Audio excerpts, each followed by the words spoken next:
ہم دعویٰ بغیر دلیل کے پیش ہی نہیں کرتے، دعویٰ کرتے ہیں ساتھ دلیل دیتے ہیں۔ امام بیہقی نے روایت کیا، دلائل النبوہ کی حدیث ہے، میرے آقا صلی اللہ علیہ وسلم نے ایک شخص کو دین کی دعوت دی، اس نے کہا دین کی دعوت تو قبول کر لوں گا لیکن میری بیٹی کا انتقال ہوا ہے، پہلے میری بیٹی کو زندہ کیجیے، پہلے میری بیٹی کو زندہ کیجیے، میری بیٹی کا انتقال ہوا ہے، پہلے میری بیٹی کو زندہ کیجیے۔ میرے آقا صلی اللہ علیہ وسلم نے فرمایا کہاں ہے قبر اس کی؟ ایک حدیث کے مطابق قبر کے متعلق پوچھا، ایک حدیث کے مطابق اس نے کہا کہ فلاں وادی میں نے اپنی بیٹی کو فلاں وادی میں ڈال دیا تھا۔ میرے آقا صلی اللہ علیہ وسلم اس وادی کی طرف جاتے ہیں، اس لڑکی کو پکارتے ہیں، یہاں میرے آقا صلی اللہ علیہ وسلم کے پیارے لبوں سے اس لڑکی کی پکار کی آواز نکلی، ادھر وہ لڑکی زندہ ہو کے کہتی ہے لبیک وسعدیک لبیک وسعدیک لبیک وسعدیک، حاضر ہوں آقا حکم فرما دیجئے، فرما بردار ہوں۔ میرے آقا صلی اللہ علیہ وسلم نے اس لڑکی سے فرمایا، آقا ارشاد فرماتے ہیں تو کیا چاہتی ہے، تو کیا چاہتی ہے کہ اس دنیا میں رہے یا واپس لوٹ آئے، اس دنیا میں رہے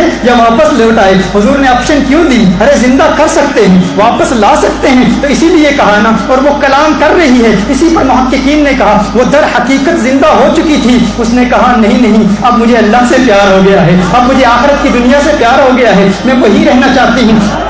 حضرت جابر رضی اللہ تعالیٰ عنہ صحابی رسول ہیں، ایک مرتبہ اپنے گھر میں ایک بکرا ذبح کرتے ہیں، بکرا ذبح کرتے ہیں، بڑا عجیب و غریب واقعہ ہے۔ آپ کے دو بیٹے ہیں، بڑے بیٹے نے دیکھا حضرت جابر رضی اللہ تعالیٰ عنہ بکرا ذبح کر رہے ہیں، اس بیٹے کو سمجھ نہیں تھی، حضرت جابر رضی اللہ تعالیٰ عنہ کی عدم موجودگی میں موجود نہیں تھے وہ، اس بیٹے نے اپنے چھوٹے بھائی کو ذبح کر دیا۔ وہ جو باپ کو کرتے دیکھا وہ خود کر دیا۔ ادھر سے ماں کمرے میں آئی، ماں گھر میں آئی، ماں سے ڈر کر بالا خانے سے چھلانگ لگا کر باہر جانے کی کوشش کی، بیٹے نے بھاگنے کی کوشش کی، وہ بیٹا بھی مر گیا۔ پہلے بیٹے کو ذبح کر دیا گیا، دوسرے کا انتقال ہو گیا۔ جابر رضی اللہ تعالیٰ عنہ حضور کی بارگاہ میں حاضر ہوتے ہیں کہ یہ ماجرا ہو چکا ہے، یہ واقعہ ہو چکا ہے، میرے دونوں بیٹے فوت ہو گئے ہیں، میرے آقا نے دونوں کو زندہ کر دیا ہے، میرے آقا نے دونوں کو زندہ کر دیا ہے۔ شیخ عبدالحق محدث دہلوی نے اس کو روایت کیا، شواہد النبوہ میں بھی، مدارج النبوہ میں بھی یہ روایت موجود ہے، میرے آقا زندہ بھی ہیں، زندہ کرتے بھی ہیں۔ ایک اور روایت سماعت فرما لیجیے، حضرت انس رضی اللہ تعالیٰ عنہ روایت فرماتے ہیں،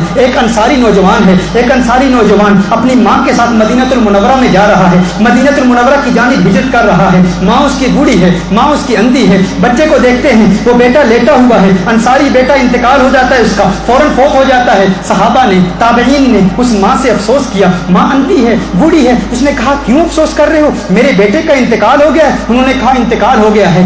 ماں گھبرا گئی، پریشان ہو گئی، پریشانی کے عالم میں ماں نے ایک دعا کی، ہے اللہ میں نے تیرے لیے اور تیرے حبیب کے لیے ہجرت کی تھی، اس یقین پر کہ تو ہماری مدد فرمائے گا، اس یقین پر کہ تو ہماری مدد فرمائے گا، ہے اللہ مصیبتوں میں مدد فرما۔ اس کی روایت میں آتا ہے، حضرت شیخ عبدالحق محدث دہلوی فرماتے ہیں کہ جب اس نے میرے آقا کا نام لیا نا، جب اس نے آقا کا پیارا نام لیا، آقا کا خوبصورت نام لیا، آقا کا نام کتنا پیارا ہے، کس کو پیار ہے آقا کے نام سے، آقا کے نام میں کتنی مٹھاس ہے، کتنا پیار ہے۔ مجھے ابھی یہ واقعہ بیان کرتے ہوئے اپنے بچپن کا واقعہ یاد آ گیا۔ میری بڑی ہمشیرہ نے ایک مرتبہ نعت خوانی کے مقابلے میں ایک نعت لکھ کے مجھے دی تھی، میں نے نعت پڑھی تھی کہ دا سونا نام محمد دا، اس نعت یا ریسا کون کرے، کہ دا سونا نام محمد دا، اس نعت یا ریسا کون کرے۔ میرے آقا کا نام اتنا پیارا ہے، کوئی اس نام کا مقابلہ ہی نہیں کر سکتا۔ عبدالحق محدث دہلوی فرماتے ہیں ادھر اس عورت نے آقا کا پیارا نام لیا، آقا کا پیارا نام اس کی زبان سے نکلتا ہوا فضا میں گم ہوا۔ اس نام کی اتنی طاقت تھی، اتنی قوت تھی کہ وہ لڑکا جس کو ہم نے مرتے ہوئے دیکھا تھا، اس کے چہرے پر کفن تھا، ہم نے فوراً دیکھا، اس نے چہرے سے کفن اٹھایا اور اٹھ کر زندہ ہو گیا۔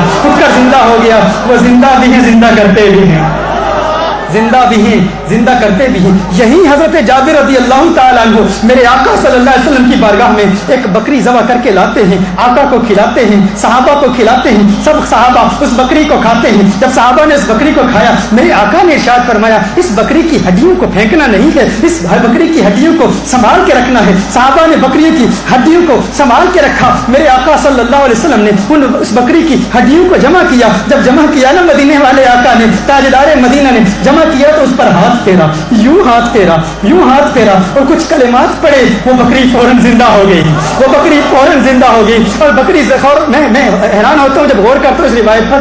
کہتے ہیں کہ جب وہ زندہ ہوئی نا تو اس نے کان ہلانا شروع کر دیا، اس طرح کان ہلا رہی ہے۔ میرا تخیل کہتا ہے وہ کہہ رہی ہے am I back What's happened?